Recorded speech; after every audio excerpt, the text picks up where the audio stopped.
it's AndrewMycol, and welcome to this week's AndrewMycol Podcast, where this week we are going to talk about Super Sentai and how I feel about Kikai Sentai Zenkaiger so far, and where I think that Sentai is now here in 2021. I did this for Power Rangers, so now I think it's time to cover Super Sentai and what I think of them overall. Also, if you want to get early access to this podcast, make sure to head over to www.patreon.com/AndrewMycol2. For as little as $3 a month, you can get this podcast out a day or two early, depending on if I can remember to put this up published on YouTube Wednesday, if not Thursday.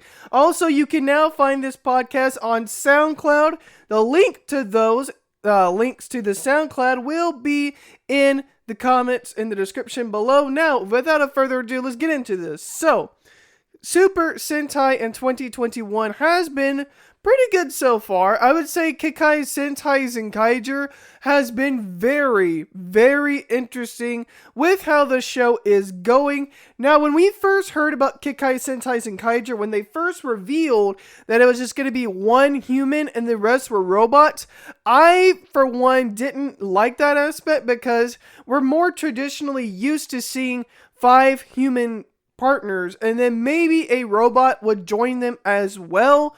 But now it's interesting that we only have one human and the rest are robots. It does harken back to Zenkaiger, where they had one human and the rest of them had human forms, but they were also like animals / humans as well in Zenkaiger. So I think nonetheless, they probably did that and they were like, let's do something special and different and weird for the 45th anniversary of Super Sentai, and they have done that just right there. Now, overall, for Kikai Sentai Zenkaiger, I like what I've seen so far, and I've been keeping up with this. This is the first Sentai that I've really been into trying to keep up with each episode. Overall, I think this is a fun show. If you have not seen Kikai Sentai Zenkaiger, basically the main plot is that the Toji Tendos, the evil ones, are trying to take over the world, and they're using these gears to send out monsters to transform the world into evil. Meanwhile, Kaito and the rest of the Zenkaigers are trying to fight off evil using their abilities and harkening back to the gears that are anniversary gears, meaning each gear harkens back to which season it was for that season of Sentai. Now, I thought at first it was going to be like, okay, we're going to get the usual, let's get a team up, okay, let's use the costumes and whatnot. They didn't do that. What they're doing is they're using the abilities and like the swords and the weaponry from past Sentai seasons, which I think is very clever because at least it's not like, okay, let's just call back other past Rangers, even though in some episodes we have seen Say Caesar, who is basically the evil version of the Zenkaigers, if you will. Basically, their gear allows them to summon past Super Sentai teams and also past Megazords or past mechas in Sentai. So I thought nonetheless, the way they use the gears is very unique and something we haven't seen before. Now, one thing I have always said, and one thing that I still see is true, is the toys for what they do in Super Sentai, they have been pretty good over the years. Like Bandai Japan versus Bandai America. The Japan toys make the American toys when Bandai America had the license. It makes them look like child's play. Like the Bandai Japan, especially the DX toys, those things are pretty good quality. I mean, it was almost like night and day when you compared the Japan versions versus the American toys. I mean, the Japan toys just had a lot more quality to them, and they still do. And what I've noticed with Zenkaiger is that we have the Geertlinger, right? It's something we haven't really seen, where the Morpher is a literal Gatling gun, where it's like this little bitty handheld like minigun that you just run around with. I think that was creative the way they thought of that, where it was like, okay, let's not do the wrist morphers. We've seen a bunch of those. Let's not do a phone morpher. We've seen that as well. So let's do something weird we haven't seen before, and I really like what they came up with Zenkaiger so far, and I did not think I was going to like this. Now, as far as the characters so far, Kaito, I mean, it's odd not seeing him as a Red Ranger. It's almost like, instead of it being a Red Ranger, he is a leader, but he's the white, kind of rainbowy looking Ranger. So it's like, he's a leader, but when you tell someone who hasn't watched this show, it's like, okay, so they're the Red Ranger for the season. Well, technically not, because we have a Red Zenkaiger, but he isn't necessarily the leader. He is he's the one, the Zoo Ranger mecha in Ranger form, which again, the mechas as the Rangers, like with the Zenkaigers, I think that now looking at it, it is very clever how they've done this with the Kikai noids that they have for the team. I think it was clever now that I'm looking at it now. It's just a clever way how they did that. And I do think that where Sentai is going after these years, I think it's proving that at one point they were saying, okay, we gotta do something to see if kids are still interested in Super Sentai. And it seems like people are still interested in it. Same thing with Kamen Rider. Like, I feel like Kamen Rider, if you showed it to someone who was an American or someone who hasn't ever heard of Kamen Rider, it would be like, okay, think of it as like Power Rangers, but it's mainly one main ranger, and they also have side heroes as well, but they also have a ton of different abilities. And with Super Sentai, it's basically the Japan version of the Power Rangers. Except Sentai is always the one coming up with the ideas that are like, okay, what can we do that we haven't done before? Or what can we do to bring kids and more kids into seeing Super Sentai? And what I've seen with toy sales, it seems like people are still interested in it. I know there's still a subreddit for Super Sentai as well. There's also Facebook groups with it as well. So I still think that there is still a lot of growing room with Super Sentai, especially if they're trying to grow outside of Japan, which I have seen as well. It's just, there's not a whole lot of ways of watching Super Sentai. You can find places online. I have been watching Zenkaiger through TokuFun, which they normally post the English subs a day after the Japan episodes have gone out. So at least I'm able to watch the episodes one way or another. But I still think that eventually we might see like a way to be able to see Sentai like outside of Japan. But until then, you still got to find these websites that hopefully don't have viruses and be able to watch it. But nonetheless, in terms of the actual show, I think it's fun. Now the villains are interesting. It's almost like the anti-Zenkaigers, where it's like you have your minions, you have the purple parrot, which is basically a copy of Sichan, who is the hero's villain. The hero's parrot, I'm sorry. And then we have the main boss, which is like this really huge gear, which I think is really cool because it's like, it reminds you of Gosei from Power Rangers Megaforce, but it's just one huge gear with the face coming out of it. Which I just want to know, whoever is designing this stuff for Sentai, good kudos, because you made those villains look cool.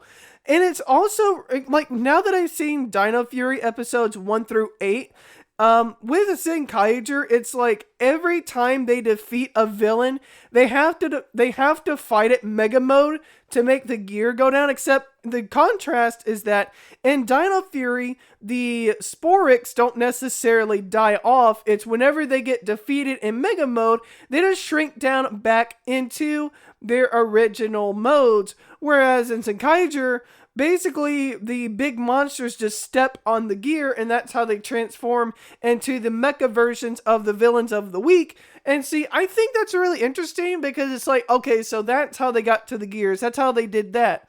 Now what I will say, also going into Kaiser, at first, when I heard we were getting a Gold Ranger, I was like, oh no, why do we have to have another Gold or a Silver Ranger? Like, why can't we do something that's a little different? Now, I will say that with Kira Majir, we did get like a Mercury/White Ranger. Like, it was weird how they did the 6th Ranger in Kira Majir. It wasn't a Silver or Gold Ranger, but I thought it was pretty cool for a 6th Ranger design.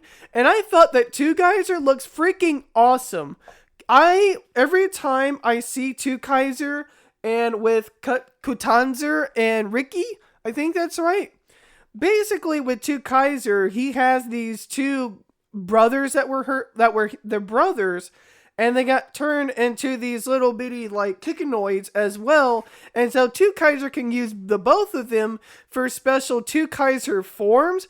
Also, I love the Go Kaiser callback with Two Kaiser. Like, seriously, everything he does, he's a pirate, and he pirates everything. Which is a spoiler for episode 11. If you haven't seen episode 11, I'm not going to spoil it here, but what I will say, like, I really like what they're doing with Two Kaiser's forms. Like, the base form of Two Kaiser looks freaking sick, dude. Like, this guy, I mean, you could have told me that this guy was in Gokaiger, and I would have believed you, because he looks like the main person you would see in a movie. Like, if they didn't do the Legendary War, and they just had him as, like, the final ranger, I think that would have been cool. But we also get Q-Tonser, which is, like, it turns Two Kaiser into, like, the Shinken form, which I think is really, really cool. Like, seriously, like, the design of the Shinken form and the O-Ranger form for Two Kaiser looks amazing. Like, seriously, like, these designs are cool. Also, I really want to see if they will have the toy versions of Q-Tonser and Ricky. I don't know why, but when I see those two, I'm like, man, I really want those in toy versions, because those two, I mean, seriously, they have some really wicked designs.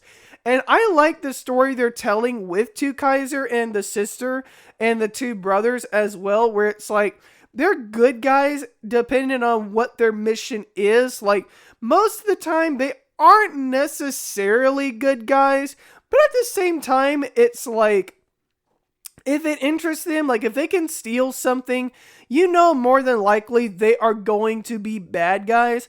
But when it comes to, you know, fighting off the monsters of the week, and it concerns their brothers or it concerns the sister, then Two Kaiser is basically going to be the good guy and basically try to do that.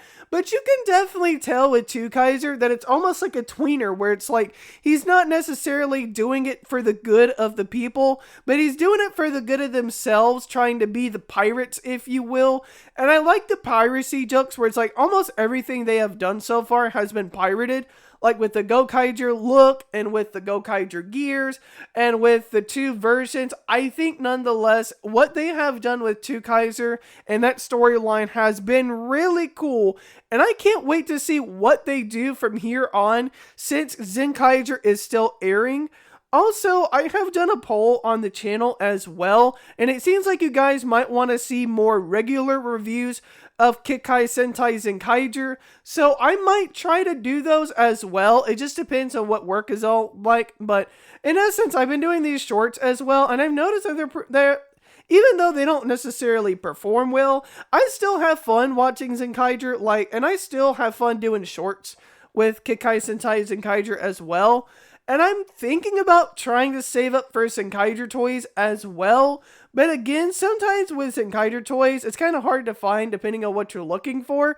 But nonetheless, I like what they have done with Zenkaiger as, it's just, in general, while Dino Theory has been on hiatus, I just really like what they have done with Zenkaiger, especially during COVID. Like, all the scenes where people are running around and all the scenes where you have a lot of people around, I am just curious to see how they were able to pull all of that together during a time of COVID where everyone was staying away.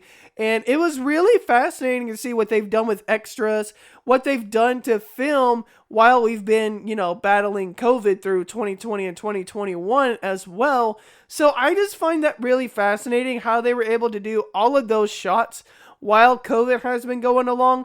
And really, I am curious and interested to see how Kikai Sentai Zenkaiger plays out. I want to know down in the comment section down below, what do you guys think of Kikai Sentai Zenkaiger so far? And what do you think of Super Sentai in 2021? Let me know in the comment section down below. If you enjoyed this podcast, make sure you leave a like and subscribe. And until next time, I'm AndrewMycol, and I will see you in the next one. Go, Zenkaigers. Yeah, we'll just go with that.